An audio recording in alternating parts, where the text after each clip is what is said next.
Bismillahirrahmanirrahim. Assalamualaikum warahmatullahi wabarakatuh. Pada kesempatan kali ini saya akan menjelaskan terkait dengan tugas individu dengan tema kedudukan dan peran PNS dalam NKRI. Yang pertama, tugas, fungsi, kedudukan, dan peran sebagai ASN sesuai jabatan saat ini. Tugas ASN menurut pasal 11 Undang-Undang Nomor 11 Tahun 2012 tentang ASN terbagi menjadi 3. Yang pertama, melaksanakan kebijakan publik. Sebagai seorang ASN tentu harus menjadi contoh dalam melaksanakan kebijakan yang sudah ditetapkan oleh pemerintah dalam segala hal, misalnya membayar pajak tepat pada waktunya. Yang kedua, memberikan pelayanan publik yang profesional dan berkualitas. Sebagai seorang ASN tentu harus selalu siap melayani masyarakat sebagai seorang tua, sebagai seorang guru mengajar dengan sepenuh hati dalam mencerdaskan anak bangsa, melayani orang tua siswa yang berkonsultasi terkait permasalahan anaknya. Yang tiga, mempererat persatuan dan kesatuan negara kesatuan Republik Indonesia. Sebagai seorang guru ASN tentu harus bisa merangkul sebagai seorang guru dalam menjalankan tugasnya, mengajar dengan latar belakang yang berbeda-beda seperti agama, budaya, dan lain sebagainya. Dalam artian Bhinneka Tunggal Ika. Dalam pengajarnya menggunakan bahasa persatuan, yaitu bahasa Indonesia. Adapun fungsi ASN menurut Pasal 10 Undang-Undang Nomor 5 Tahun 2012, fungsi ASN terbagi menjadi 3. Yang pertama, sebagai pelaksana kebijakan publik. Pelaksana kebijakan publik ini mempunyai fungsi tugas melaksanakan seluruh peraturan perundang-undangan mulai dari peraturan pemerintah ya dari pusat hingga daerah.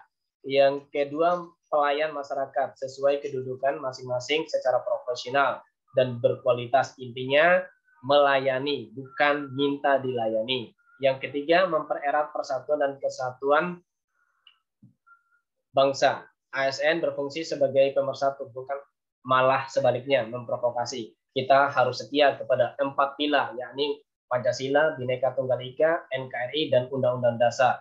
Terlebih lagi pada lembaga kita sebagai sang guru berarti pada Kementerian Pendidikan. Yang ketiga, kedudukan ASN itu terbagi menjadi 2. Ada PNS dan ada P3K. Ya. Yang keempat, peran ASN. Menurut Pasal 12 Undang-Undang Nomor 5 Tahun 2014, peran ASN terbagi menjadi 3. Yakni yang pertama perencanaan. Sebagai seorang guru, ini saya langsung aplikasikan pada guru, karena saya sebagai seorang guru, tentu dalam menjalankan tugasnya dalam mendidik, mengajar, membimbing, mengarahkan, melatih, menilai, mengevaluasi, melakukan suatu perencanaan sebelum menyusun suatu perangkat pembelajaran seperti menyusun perangkat pembelajaran mulai dari silabus, RPP, Prota, Promes, dan selanjutnya. Yang kedua, pelaksana. Artinya sebagai seorang guru, apa yang sudah direncanakan tadi itu dilaksanakan dengan sepenuh hati dan profesional. Ya, aksinya melaksanakan yang telah diprogramkan, melaksanakan proses pembelajaran lebih spesifiknya. Sebagai pengawas terhadap tugas umum pemerintah pembangunan nasional serta bersih dari KKN. Sebagai seorang guru, dalam pengawasan guru juga harus mengawasi terkait dengan penggunaan dana BOS kalau di sekolah. Jangan sampai ada praktek KKN. Berdasarkan berbagai regulasi proyeksi pengembangan karir ASN, ya, saya sebagai seorang guru, ya, jabatan pertama fungsional, ya, dalam kedudukan Permen-PAN nomor 13 tahun 2019, ya, pejabat fungsional berkedudukan sebagai pelaksana teknis fungsional pada instansi pemerintah. Pasal 5, kedudukan jabatan fungsional guru masuk dalam jabatan fungsional keahlian. Nah, di sini pasal 6-nya guru itu dengan golongan 3A, jenjang ahli pertama. Nah, pengembangan seorang guru ini penting sekali sesuai dengan yang diamanatkan dalam Permendiknas, yaitu pendidikan nasional berfungsi mengembangkan kemampuan dan membentuk watak serta peradaban bangsa. yang bermartabat dalam rangka mencerdaskan kehidupan bangsa, serta bertujuan untuk berkembangnya potensi peserta didik agar menjadi manusia yang beriman dan bertakwa pada Tuhan Yang Maha Esa.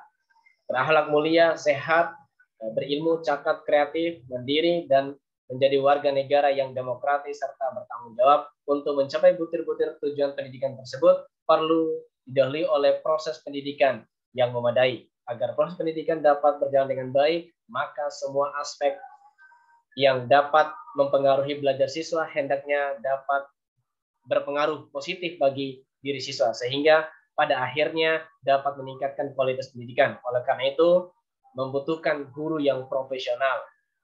Nah, adapun regulasi dalam proses pengembangan karir guru. Saya sebagai guru olahraga yang diangkat menjadi ahli pertama dengan golongan 3A.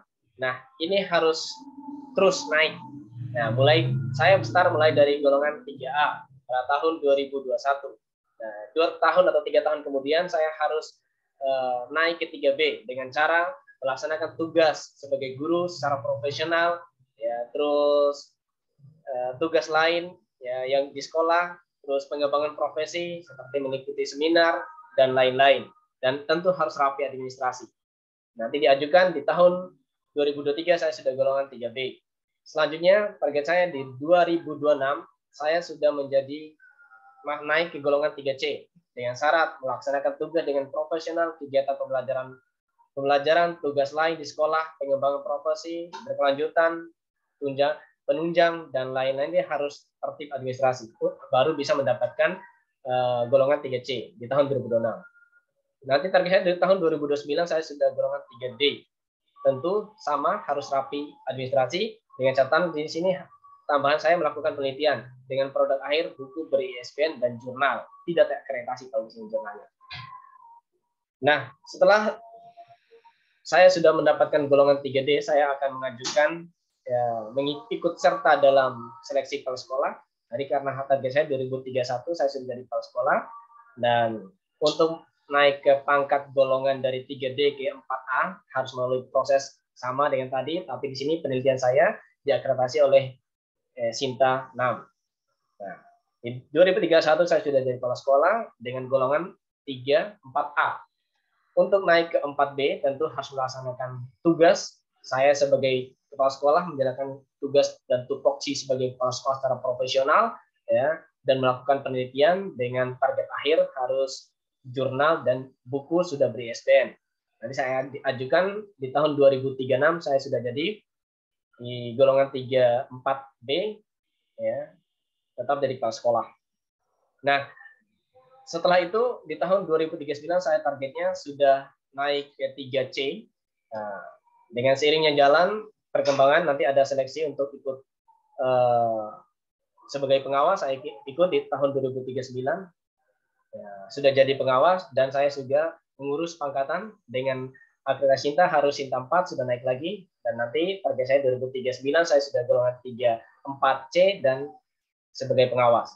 Nah, untuk naik ke pangkat berikutnya 4D ya, di tahun 2043 target saya harus melaksanakan tugas secara profesional sebagai pengawas dan melakukan penelitian dengan luaran hasil penelitian itu berupa buku ber-ISBN dan Sinta 3. Ini sudah lebih tinggi lagi.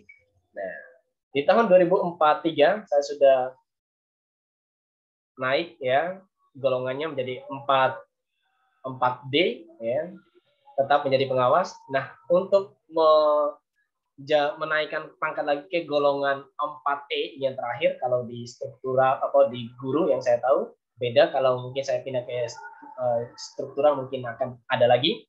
Nah, untuk naik ke golongan 4E saya harus melaksanakan tugas seperti biasa secara profesional ya, dan melakukan lebih banyak penelitian, dan hasil dari penelitian harus dijurnalkan ke Sinta 2. Ini sudah Sinta yang paling tinggi menurut saya.